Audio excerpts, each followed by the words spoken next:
Hey there folks, John here with Through My Lens, and today I'm coming to you with another knife review. This time I'll be looking at the Todd Begg Bodega Steelcraft Edition, the full-size version. Now, I've been fortunate enough to own some of the best examples of mid-tech and semi-custom knives that the knife industry has to offer. I'm talking about knives from names like Chris Reeve, Rick Hinderer, Mick Strider, and Dave Curtis. Really just great stuff. But I've never owned a Todd Begg Bodega, and he is considered, one of the top manufacturers of semi-custom and custom knives in the United States. The price point really was the issue there. I'll be honest. Most mid-tech semi-custom knives are going to run in that $400 to $500 range. Sometimes I paid a little bit more. A Todd Begg Bodega is going to be anywhere from about $1,200-ish these days to $2,000, and really the sky's the limit there. And that really just passes a threshold of acceptability for my personal standards. Your mileage may vary. Nothing against the knife or Todd Begg. That's just everybody's got an arbitrary line in the sand, and I think that passes mine. But a few years ago, Bodega Knives started working with Rayate Knives in China to produce production versions of their knives. And they've produced a few Begg knife versions in this manner under the Steelcraft banner. Last year they came out with the mini Bodega, and this year they came out with the full-size Bodega. Actually, just in the past month or so has it been available on the market. So I had to snap one up, and here it is. And wow, let me say that I am extremely impressed with this knife. In partnering with Rayate Knives, Begg Knives is able to have a production version of the Bodega and their other knives produced at a price point and through volume that makes the economics work, but at a quality level which Begg Knives demands, which is quite high. And I'm really blown away.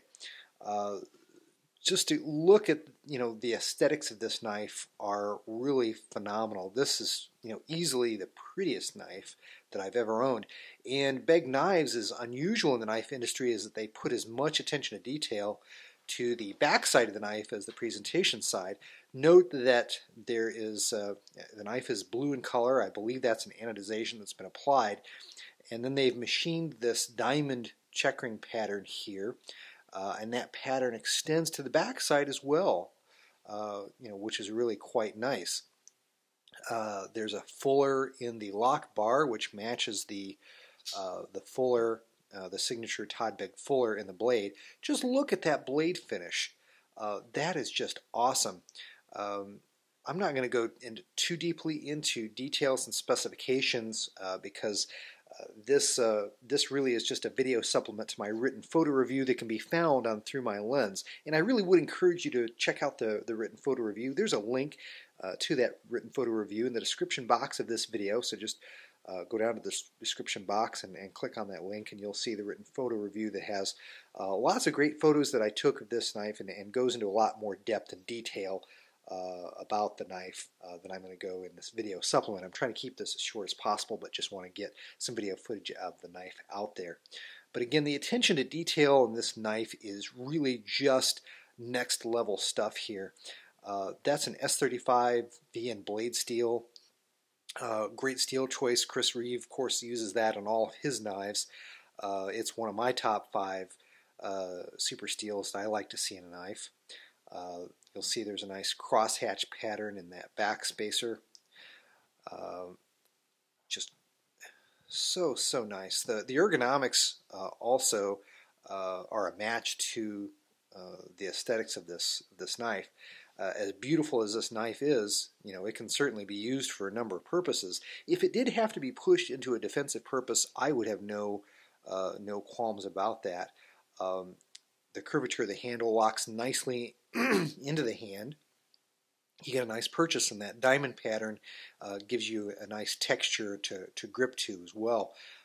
It's a little beefier knife and just fits nicely in my hand. You've got some nice jimping there across the top, and with that harpoon shape to the blade, you get just kind of a nice area for your thumb to rest. It's not all about looks with this knife. It's certainly very functional as well, even though it is just beautiful to look at.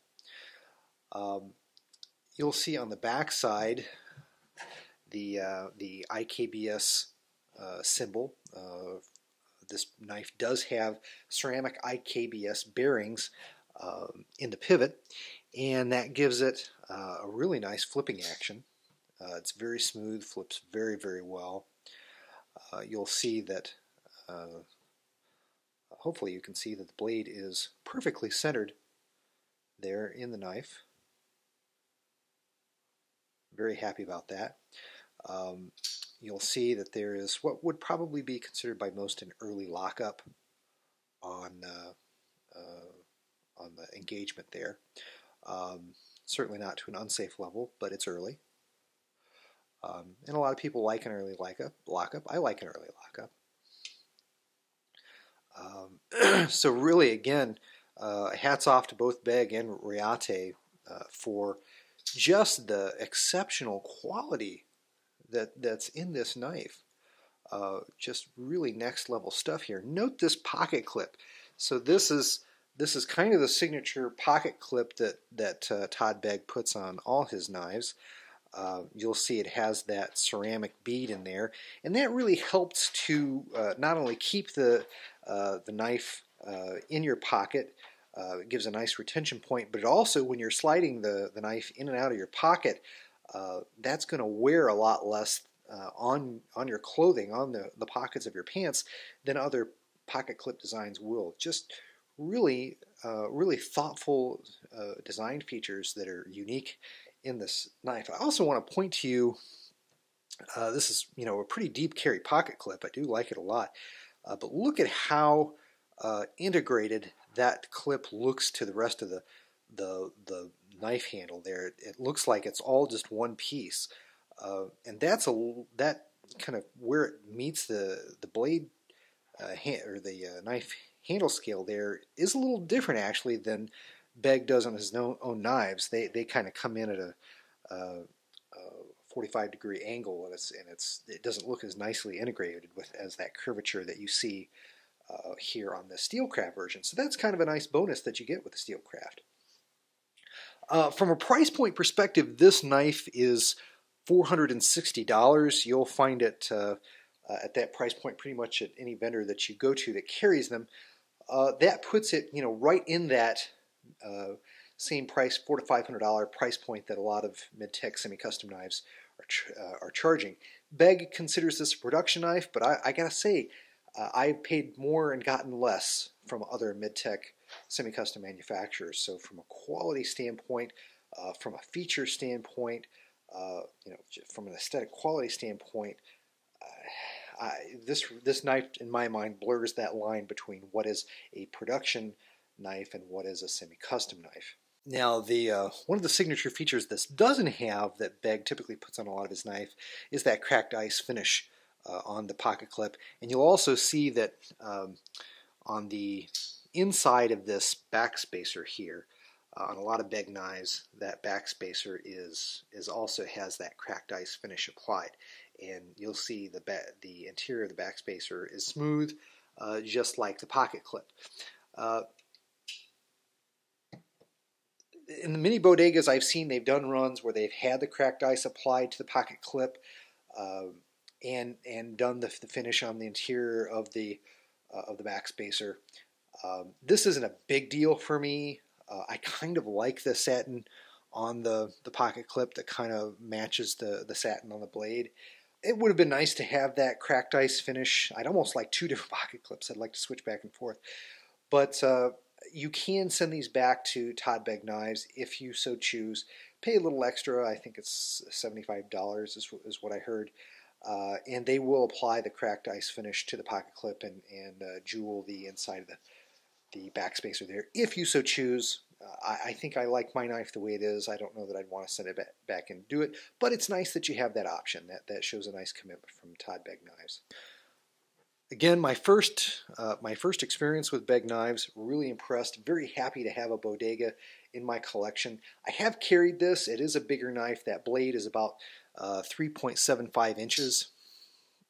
So again, a good size for a lot of uses, including, again, if it was pushed into a defensive use, no qualms there based on the size. And the ergonomically speaking, when you carry it, it's a little bigger than what most people are going to want at EDC. I was able to carry it in Dockers. I probably wouldn't carry it in dress pants. This will probably be more of a weekend knife for me, but I was able to EDC it during the week. Again, check out the written photo review. Hope you enjoyed this video. Take care. God bless. We'll see you in the next video.